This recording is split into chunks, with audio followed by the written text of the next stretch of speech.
Her employer fucked her. Literally? Okay. He's withholding my... Okay, first things first. Hi, I'm Cody. I'm Vivian. Hi, Vivian. Vinny. Hi, Vinny. I got to let you know this is being recorded, okay? Okay. Okay, how can I help?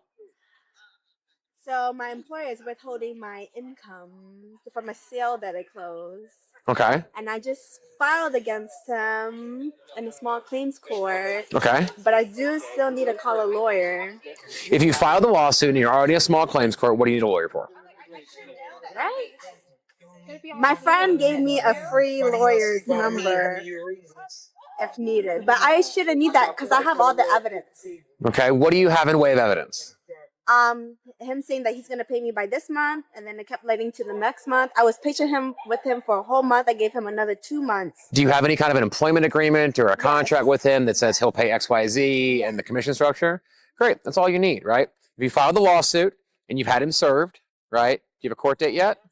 I just did it just yesterday. So the way it's going to work is once you file that lawsuit, you need to make sure that you did pay for service, right? So go look at your documents. There'll be a thing at the bottom where it'll ask a question about service, and there'll be a box that'll either say like sheriff's, public, or private, right? And if you checked none of those, that's a problem. If you checked sheriff's and you didn't pay the extra $50 for that, then they're not going to serve him with it. And if you checked private, then they're not going to do anything because they're assuming you're going to have somebody else serve it, right?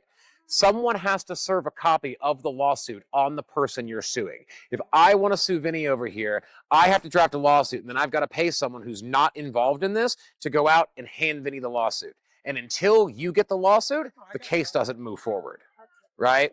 But once you get service, they'll give you a court date. He'll have 30 days to respond, to either accept or deny.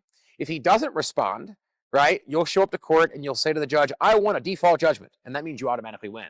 If you don't put in an answer and deny the charges against you, it's presumed you're not denying them. If he does show up, then y'all will have a conversation with a judge or maybe some mediation beforehand where you'll lay out your facts and how you think things went. He'll lay out his, and then a mediator or a judge will make a decision of who he thinks right. And if you're right, you'll get a judgment, and then you can use that judgment to make him pay you. It's been over a year, so could I get more than what he owes me? Because it's been almost over a year. So the only thing you're going to get is the amount of funds that are actually owed to you. It's going to be down to the judge and what he wants to award you, right? They're generally speaking, your damages are the money that he's withholding, right? You may be able to ask for some kind of an interest on top of that, right? But that would be judicial interest, which is going to be like, I think it's 7% attached to prime. So if he owes you $100,000 and it took a year, you get an extra $7,000 if they give it to you. But odds are you're not going to get that. What you're going to get is you're going to get an order for the amount of money that is owed to you. And then if he doesn't pay you, you can then go back to court and ask for a garnishment. And then you'll get a separate piece of paper that you can then go to his bank or his employer, and they will take the money from him and give it to you. Company that I worked under. Doesn't matter. Okay. Someone's paying him. Okay. Somewhere he's getting money, right? Okay. So like you can take that to the bank where his business account is. You can take it to wherever he banks. And be like, I have this court order that says he owes me $5,000, and if he's got $5,000, they're going to give it to you.